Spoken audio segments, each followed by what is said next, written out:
दिनांक 15 अगस्त 2024 को 78वें भारतीय स्वतंत्रता दिवस एवं 229वीं पुण्यश्लोक अहिल्यादेवी होलकर की पुण्यतिथि निमित्त एक कार्यक्रम पालघर जिले के काशीमिरा गांव के कम्युनिटी हॉल में धनगर गलीरिया एकीकरण समिति एवं पाल एकता मंच ठाणे जिला इकाई द्वारा आयोजित थी।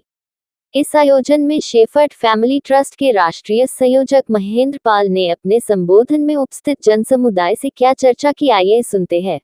अहिल्यादेवी होलकर जी को नमन करता हूँ। उसके बाद जिस धरती पे हम खड़े हैं, इस धरती की माता मुंबा देवी माँ को नमन करता हूँ और जिस धरती से हम लोग का जड़ जुड़ा हुआ है शीतला माता को नमन करता हूँ। उसके बाद आए हुए तमाम जन समुदाय जो सवेरे दोपहर 12 बजे से यहाँ बैठा है और इंतज़ार कर रहा है और अभी तक हिला डुला नहीं, इनको नमन करता हूँ। आज का कार्यक्रम पुण्य श्लोक लोक माता अहिल्यादेवी होलकर की पुण्यतिथि पे है। लोक माता के बारे में मेरे आगे के वक्ताओं ने भी बता दिया है और पीछे जो आने वाले हैं वो मेरे से बहुत ज़्यादा बुद्धिजीवी हैं, जिन्होंने इतिहास लिखा है। ऐसे इतिहासकार यहाँ उपस्थित है, वो बताएंगे। आज के कार्यक्रम का जो विषय रखा गया है, व्यक्तियों का सम्मान उनके कार्यों का क्यों नहीं, मैं चाहता हूँ कि मैं सिर्फ इसी विषय पर बोलूँगा। तो पहली बात ऐसा है कि जहाँ से चाणक्य रीति चालू हुई है, चाणक्य राज्य रहा है, वहाँ से हर आदमी जब भी आता है, किसी को भी पूछता है परिचय, तो पूछता है ये कौन है। ये कौन का अर्थ होता है कि ये कहाँ से आए हैं, इनका कुल क्या है, जबकि होना चाहिए कि पूछना चाहिए कि ये क्या है। क्या का अर्थ होता है कि इनका कार्य क्या है, इन्होंने क्या किया है, इनकी पहचान इनके कार्यों से होनी चाहिए।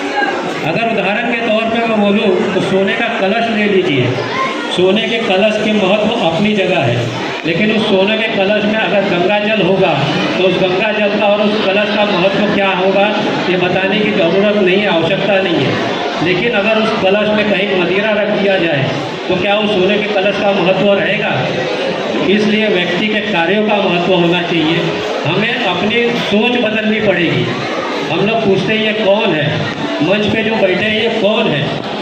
अगर ये कौन पूछेंगे तो इससे उनके परिवार का पता चलता है, कुल का पता चलता है। एक राजा के कुल में जन्म लेने वाला जरूरी नहीं है कि योग्य शासक ही बने, लेकिन ये कौन है, ये क्या है जो बैठे हैं, इससे पता करेंगे। अगर हम ये सवाल करेंगे तो इससे पता चलेगा यहाँ बैठा हुआ व्यक्ति क्या काम किया, इसका कार्य क्या किया है। और जब उसके कार्य से उसकी पहचान होगी तो मुझे नहीं लगता है कि हमको ये बात पूछने की या इस पर चिंतन करने की आवश्यकता पड़ेगी कि व्यक्तियों का सम्मान क्यों, उनके कार्यों का क्यों नहीं।